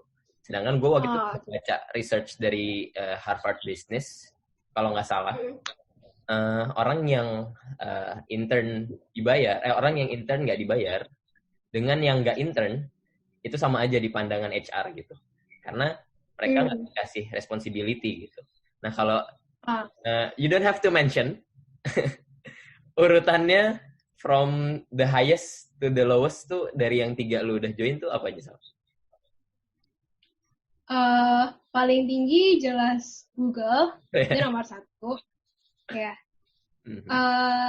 Di nomor 2 sama 3 sama sih. Oh, sama ya. Kalau di Indonesia basically sama ya. Startup dan perusahaan besar kurang lebih rate-nya sama. Oh, I see. Cuma kalau software engineer itu salah satu yang paling tinggi nggak sih? Atau ada? Salah satu yang, ya sih. Salah satu yang gajinya paling tinggi, I think. Ya, buat di Indo sendiri harusnya lumayan tinggi. Lumayan jauh di atas UMR. Wow. Oke. Begitu. Oke. Terus, gue nanya apa lagi ya? Gue yang nanya nih. Oh ya, kan sempat juga gue ngeliat nih kan di SMA kita kan terakhir itu yang masuk NUS tuh lo kan. Dan gue juga dengar dari yang baru-baru masuk sekarang tuh infonya yang masuk emang lebih banyak NTU gitu. Iya. Ya, kenapa sih NUS tuh lebih sedikit yang masuk ketimbang NTU? Kenapa ya? Interest mungkin atau apanya kah? Gak tahu sih, kayak gue juga bingung kenapa NUS yang masuk lebih dikit daripada NTU. Tapi kayak dari angkatan pertama, jadi MHT, jadi gue tuh di MHT angkatan kelima.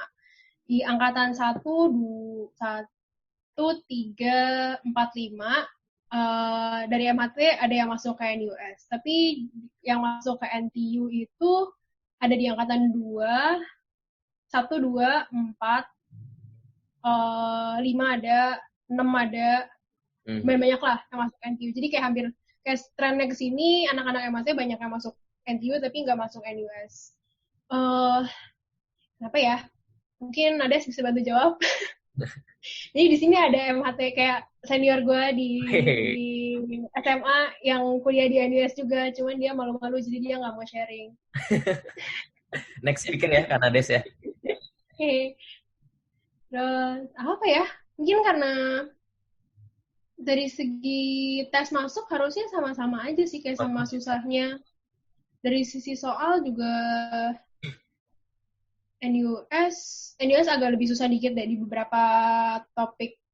Tapi ya NTU agak lebih gampang dikit, tapi di beberapa topik juga NTU lebih susah seingat gue. Jadi sama-sama punya kesulitannya harusnya kurang lebih sama. Dan kenapa lebih tertarik masuk NTU?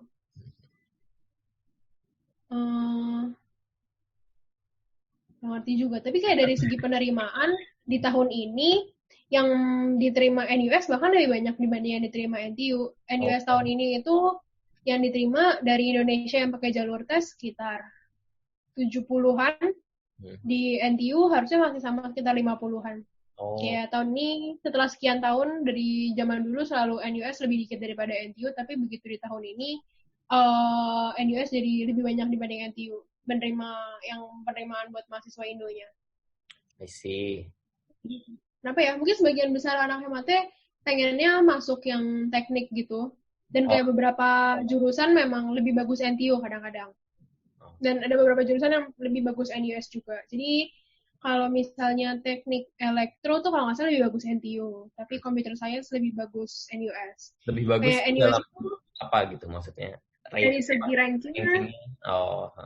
Dari segi ranking, dari segi pengajar juga gitu sih.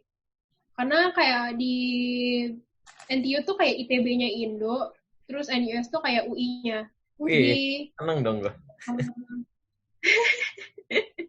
Jadi kayak di NUS tuh ada fakultas kayak kedokteran, terus ada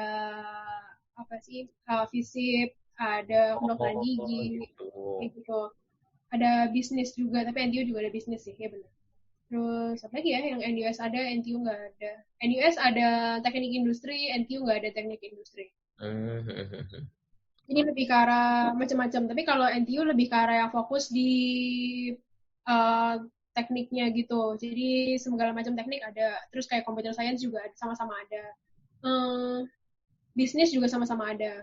Jadi buat di NTU karena lebih terfokus, jadi lebih bagus di NTU, lebih jelek di NUS. Kayaknya itu deh, teknik penerbangan itu di NTU lebih bagus. Aeronautical engineering itu lebih bagus di NTU. Di NUS ada nggak ya? Kayak di NUS nggak ada deh. Kayaknya teknik mesin aja, tapi ada spesialisasi aeronautical engineering gitu. Ya, aerospace. Oke. Gitu. Oke, terakhir, satu pertanyaan terakhir. Sebelum kita tutup. Nggak ada? Yang SMA nggak ada yang mau nanya nih?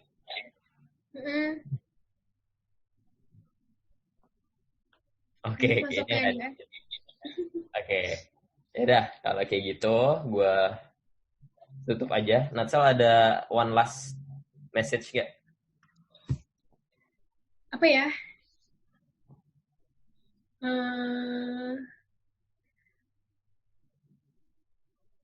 Udah sih.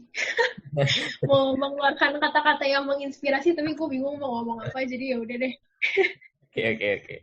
Yaudah, terima kasih banyak buat teman-teman yang udah join hari ini, baik yang kuliah atau yang SMA. Jadi insya Allah tiap minggu kita bakal adain terus Taman Talks. Kalau teman-teman ada request mau kampus mana gitu kan, kemarin gue buka question gitu di Instagram. Banyak tuh yang jawab, agak susah sih sebetulnya nyarinya, kayak MIT, Stanford, Harvard gitu. Tapi nggak apa-apa, coba di tulis aja kira-kira mau kampusnya atau orang yang pernah kerja di mana gitu, mungkin bisa bisa gue bantu cari. Yang jelas setiap minggunya gue pengen kita sediakan inspiring session lah, gitu, biar lo semua pergi ke luar negeri deh, biar nggak di Indonesia dulu. Oke, sama gue mau promosi, ini media gue promosi yang SMA karena cuma 2. Kalau yang teman-teman kuliah mau bantuin promosi, silakan. Jadi, ini sebenarnya salah satu media marketing juga dari Taman Siswa. Kalau misalnya teman-teman ada yang punya punya adik kelas pas SMA yang mau ujian Cambridge, kita ada produk namanya Taman Kelas Plus. Ini salah satu contoh tutornya. Basically tutoringnya bakal kayak gini, pakai Zoom gini. Terus ini temennya Natsal juga. Jadi kita tutoringnya ya pakai Zoom, terus nanti bisa share screen kayak gini, bisa di-record. Terus tutornya juga bisa nyoret-nyoret gitu. Kalau ada yang mau lihat contohnya, ada di YouTube-nya Taman Siswa, nanti gue bisa share. Itu yang ngajarin kita sejauh ini. Nah, kayak gini contohnya. Ini kita udah ada sekitar 12 tutornya. Ada yang dari FKUI, ada yang dari ITB, yang dari luar negeri. Ada 2. Ada dari Hakus, si Gary. Sama dari Monash, dari Australia, Ailsa. Gitu. Dan ya nanti Natsal kalau mau ngajar silakan. Bayarannya mahal tapi ya, 2 juta, 2 jam. Enggak lah. Nah, terus silakan kalau ada yang mau bantu share. Yang jelas sih misinya Taman Kelas Plus ini adalah kita pengen connect orang yang ada di Indonesia dengan yang pokoknya orang yang dari jauh lah gitu, karena melihat human resource-nya itu sangat sedikit buat bisa ngajar Cambridge gitu. Terus gue mikir kayak kenapa enggak kita belajar dari yang emang udah experience gitu, mahasiswa sendiri gitu. Ditambah juga kalau misalnya mau ujian privat, biasanya privat yang Cambridge gitu, kelas internasional SAT atau IB, itu di Indonesia biasanya mahal banget, bisa 500.000 per jam gitu. Kalau di Taman Siswa kita sekitar 250 buat 2 sesi, buat 2 jam, 2,5 jam gitu. Oke, jadi kalau misalnya ada yang mau jadi tutor atau yang mau ngajar juga, ada yang mau belajar juga, silakan. Itu aja sih, gue mau promosi itu aja. Oke, thank you semuanya. See you next week. Kalau misalnya ada yang mau join lagi, semoga nanti yang join lebih banyak, biar kita bisa bantu lebih banyak orang buat cegah corona. Oke, thank you semuanya. Bye-bye.